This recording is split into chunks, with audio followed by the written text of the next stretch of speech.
شروع کرتی ہوں اس ذات پاک کے نام سے جو دلوں کو ہدایت کی طرف پھیرنے والا ہے۔ بیان کیا جاتا ہے کہ غزوہ خیبر کے موقع پر ایک چرواہا حضور اقدس صلی اللہ علیہ وآلہ وسلم کی خدمت میں حاضر ہوا۔ وہ چرواہا یہودیوں کی بکریاں چرایا کرتا تھا۔ جب دیکھا کہ خیبر سے باہر مسلمانوں کا لشکر پڑاؤ ڈالے ہوئے ہے، اس کے دل میں خیال آیا کہ میں جا کر ان سے ملاقات کروں اور دیکھوں کہ یہ مسلمان کیا کہتے ہیں اور کیا کرتے ہیں۔ چنانچہ بکریاں چڑھاتا ہوا مسلمانوں کے لشکر میں پہنچ گیا اور ان سے پوچھا، تمہارا سردار کہاں ہے؟ صحابہ کرام نے بتایا کہ ہمارے سردار حضور صلی اللہ علیہ وآلہ وسلم اس خیمے کے اندر ہیں۔ پہلے تو چرواہے کو ان کی باتوں پر یقین نہیں آیا۔ اس نے سوچا کہ اتنے بڑے سردار ایک معمولی سے خیمے کے اندر کیسے بیٹھ سکتے ہیں۔ اس کے ذہن میں بھی یہ تھا کہ جب آپ اتنے بڑے بادشاہ ہیں تو بہت ہی شان و شوکت اور ٹھاٹ باٹ سے بات کرتے ہوں گے، لیکن وہاں تو کھجور کے پتوں کی چٹائی سے بنا ہوا ایک خیمہ تھا۔ خیر وہ چرواہا اس خیمے کے اندر آپ صلی اللہ علیہ وآلہ وسلم سے ملاقات کے لیے داخل ہوا اور آپ صلی اللہ علیہ وآلہ وسلم سے ملاقات کی اور پوچھا کہ آپ کیا پیغام لے کر آئے ہیں اور کس بات کی دعوت دیتے ہیں۔ حضور اقدس صلی اللہ علیہ وآلہ وسلم نے اس کے سامنے اسلام اور ایمان کی دعوت رکھی اور اسلام کا پیغام دیا۔ اس نے پوچھا کہ اگر میں اسلام کی دعوت قبول کر لوں تو میرا کیا انجام ہوگا اور کیا رتبہ ہوگا۔ ساتھیوں، یہاں پر آپ سے گزارش کروں گی کہ اگر آپ نے ابھی تک میرے چینل کو سبسکرائب نہیں کیا تو میرے چینل کو سبسکرائب کیجئے تاکہ اس طرح کی اور بھی اچھی ویڈیوز آپ کو بر وقت ملتی رہے۔ ساتھیوں، شروع کرتے ہیں۔ حضور اقدس صلی اللہ علیہ وآلہ وسلم نے ارشاد فرمایا کہ اسلام لانے کے بعد تم ہمارے بھائی بن جاؤ گے اور ہم تمہیں گلے سے لگائیں گے۔ اس چرواہے نے کہا کہ آپ مجھ سے مذاق کر رہے ہیں، میں کہاں اور آپ کہاں؟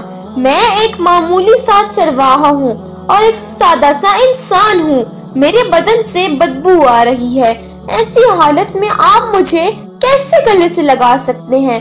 حضور اقدس صلی اللہ علیہ وآلہ وسلم نے فرمایا کہ ہم تمہیں ضرور گلے سے لگائیں گے اور تمہارے جسم کی سیاہی کو اللہ تعالیٰ مٹا دے گا اور اللہ تعالیٰ تمہارے جسم سے اٹھنے والی بدبو کو خوشبو سے تبدیل کر دیں گے۔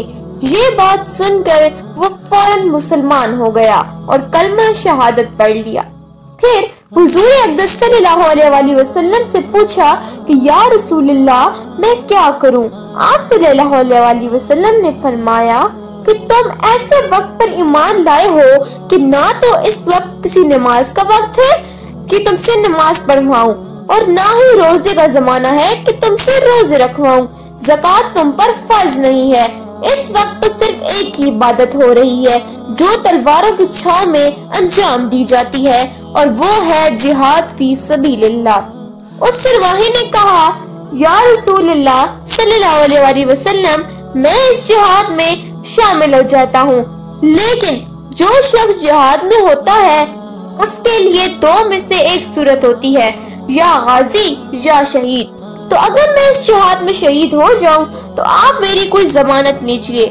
حضور اقدس صلی اللہ علیہ وآلہ وسلم نے فرمایا کہ میں اس بات کی ضمانت لیتا ہوں کہ اگر تم اس جہاد میں شہید ہو گئے تو اللہ تعالیٰ تمہیں جنت میں پہنچا دیں گے اور تمہارے جسم کی بدبو کو خوشبو سے تبدیل فرما دیں گے اور تمہارے چہرے کی سیاہی کو سفیدی میں تبدیل کر دیں گے۔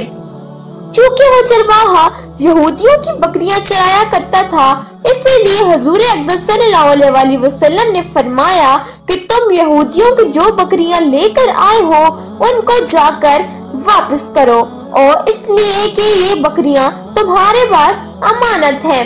اس بات سے یہ اندازہ لگائیں کہ جن لوگوں کے ساتھ جنگ ہو رہی ہے، جن کا محاصرہ کیا ہوا ہے، ان کا مال غنیمت غنیمت ہے۔ لیکن چونکہ وہ چرواہا بکریاں معاہدے پر لے کر آیا تھا، اس لیے آپ صلی اللہ علیہ وسلم نے حکم دیا کہ پہلے وہ بکریاں واپس کر کے آئے، پھر آ کر جہاد میں شامل ہو۔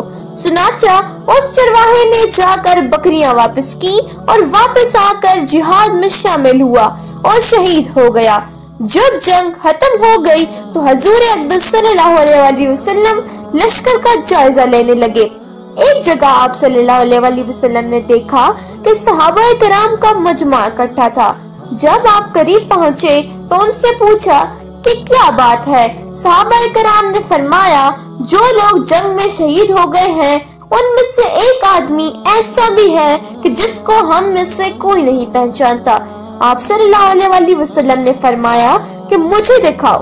جب آپ نے دیکھا تو آپ صلی اللہ علیہ وسلم نے فرمایا، تم اس شخص کو نہیں پہچانتے مگر میں اس شخص کو پہچانتا ہوں۔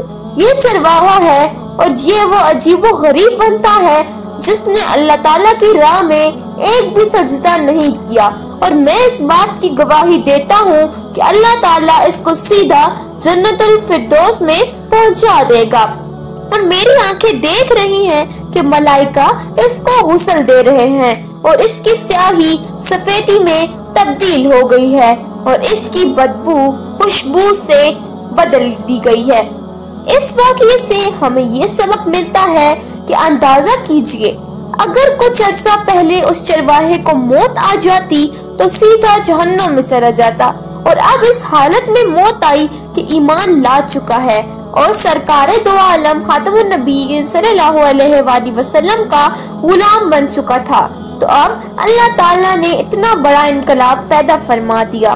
اسی لیے فرمایا اعتبار خاتمے کا ہے۔ اسی لیے بڑے بڑے لوگ لرزتے رہتے ہیں اور یہ دعا کرتے ہیں کہ یا اللہ ہمارا خاتمہ ایمان پر فرما۔ میری یہ دعا ہے کہ اللہ تعالی ہم سب کو اس سے سبق حاصل کر کے اس پر ایمان عمل کرنے کی توفیق عطا فرمائے، آمین۔ ساتھیوں، اب انسنا نور اجازت چاہتی ہے۔ اللہ حافظ۔